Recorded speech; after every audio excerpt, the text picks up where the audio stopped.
Τώρα, φίλες και φίλοι, έχω τη χαρά και την τιμή για ακόμη μία φορά να έχω κοντά μου την ψυχολόγο ψυχοθεραπεύτρια, επιστήμον του στρες, Αναστασία Μισκεδάκη, ιδρύτρια του Ψυχογένεσης, του Κέντρου Ψυχογένεσης, που έχουμε επισκεφτεί και από κοντά. Βέβαια, πλέον υπάρχει και δεύτερος χώρος, ένας στη μεταμόρφωση και ένας στη δροσιά, και θα μιλήσουμε σήμερα για ένα πολύ συχνό θέμα που μας απασχολεί και είναι η ιδεοψυχαναγκαστική διαταραχή. Κυρία Μισκεδάκη, ευχαριστώ πάρα πολύ για την αποδοχή της πρόσκλησης στην εκπομπή για ακόμη μία φορά. Σας ευχαριστώ και εγώ πολύ για την πρόσκληση την οποία μου έχετε κάνει. Κυρία Μισκεδάκη, αρχικά να μας εξηγήσετε τι ονομάζουμε, να δώσουμε έναν ορισμό, τι είναι η ιδεοψυχαναγκαστική λοιπόν διαταραχή που ακούμε τόσο συχνά. Είναι μια ψυχική πάθηση, ουσιαστικά ανήκει στις αγχώδεις διαταραχές, άρα η βάση της ιδεοψυχαναγκαστικής έχει το άγχος. Τα άτομα κατακτίζονται από φόβο που οδηγούνται σε άγχος και μετέπειτα δημιουργούνται ιδέες. Ιδέες που είναι έντονες και πολλές φορές δεν σταματούν να γυρίζουν στο μυαλό και στη σκέψη των ατόμων, με αποτέλεσμα τα άτομα να γίνονται μη λειτουργικά και πολλές φορές οδηγούνται σε καταναγκασμούς, εξαναγκασμούς συγκεκριμένων πράξεων, για να μπορέσουν να δώσουν λύτρωση στο άγχος το οποίο τους δημιουργεί οι έντονες ιδέες οι οποίες υπάρχουν αναδιαστήματα ή και συνέχεια στη σκέψη τους.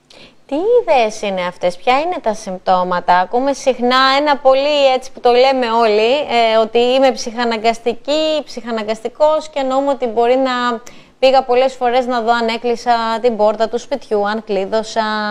Είναι ένα σύμπτωμα κάτι τέτοιο? Μπορεί να είναι. Ψυχαναγκαστικοί μπορούμε να θεωρηθούμε και να πούμε για πολλά άτομα. Δεν σημαίνει ότι έχουν και διαταραχή. Μπορεί όλοι να περάσουμε από τον ίδιο ψυχαναγκασμό και για λίγο να γίνουμε ψυχαναγκαστικοί, αναδιαστήματα. Όμως δεν είναι η διαταραχή αυτή.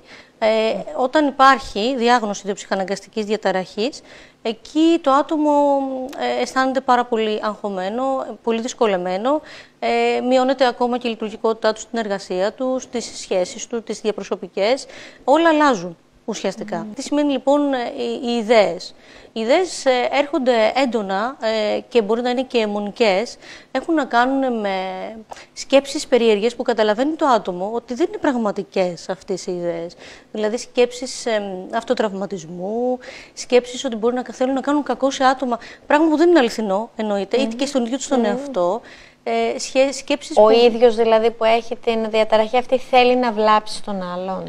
Μπορεί να σκέφτεται, έρχεται μια ιδέα και τι λέει? Η ιδέα λέει ότι μήπως θέλω να κάνω, σε κοιτάζω και λέω μήπως θέλω να σου κάνω κακό. Εγώ όμως ξέρω ότι δεν θα σου κάνω κακό και δεν πρόκειται και να το κάνω, αλλά η ιδέα γυρίζει στη σκέψη του.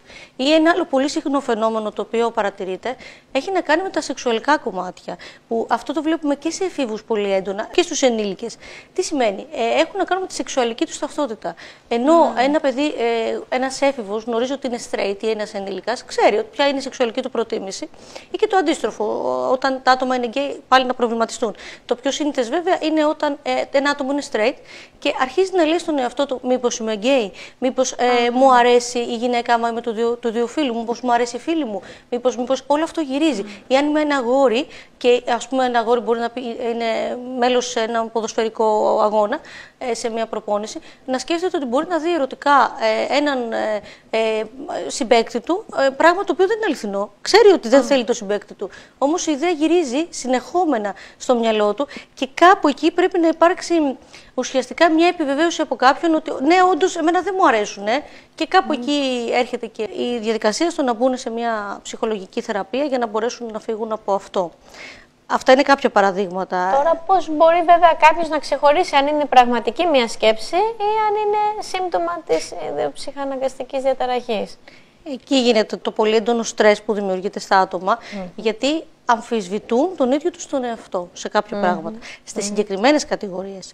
Γιατί υπάρχουν και κατηγορίες όπου έχουμε να κάνουμε με ιδέες μόλυνσης, ιδέες επαναλαμβανόμενων σκέψεων. ιδέες με αριθμούς, με έναν τυχερό αριθμό που αν αυτό δεν γίνει σωστά, π.χ. έχω τον αριθμό 3, άρα πρέπει να πατήσω στο τρίτο πλακάκι, γιατί αν πατήσω στο τέταρτο κάτι κακό θα μου συμβεί. Η σύνδεση γίνεται έτσι. Τώρα τα άτομα αυτά είναι εύκολο να μπλέξουν και με τζόγο?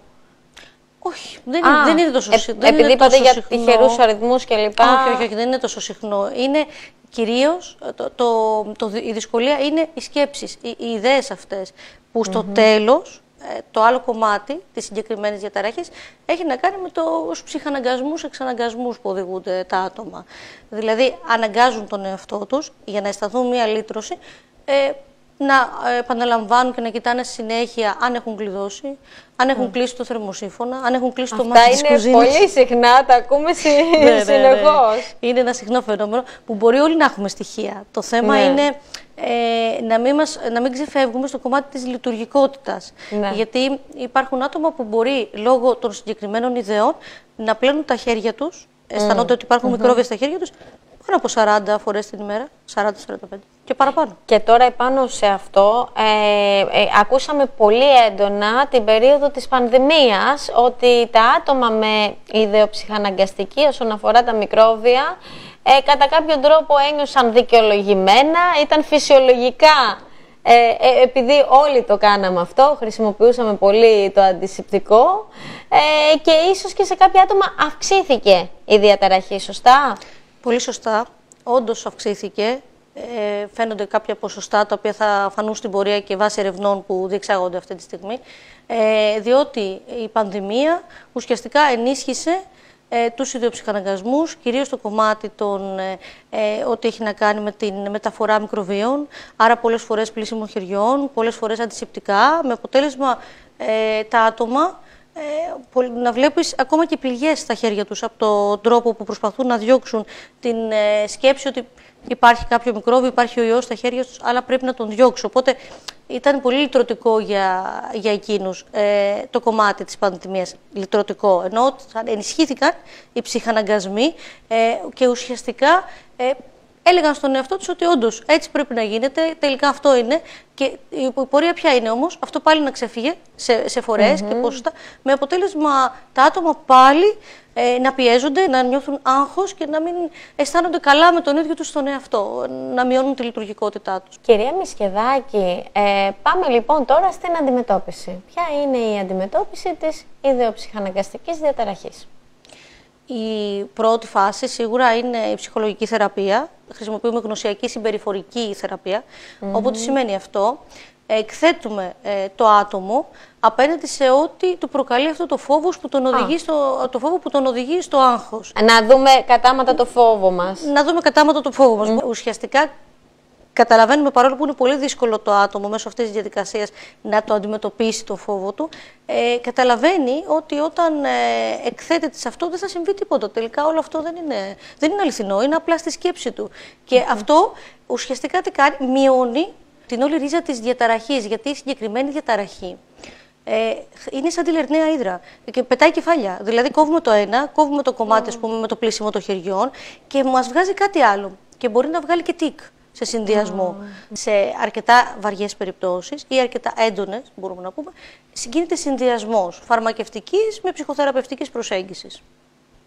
Κυρία Μισκεδάκη, ευχαριστώ πάρα πολύ για τις πολύτιμες πληροφορίες και συμβουλές που μας δώσατε για ακόμη μία φορά για ένα θέμα πραγματικά που δεν γνωρίζαμε, που όλοι είχαμε ακούσει, αλλά δεν γνωρίζαμε την έκταση του και σίγουρα διαλευκάνατε το τοπίο. Να είστε καλά, ευχαριστούμε. Σας ευχαριστώ και εγώ. Να είστε και εσείς καλά. Καλή συνέχεια.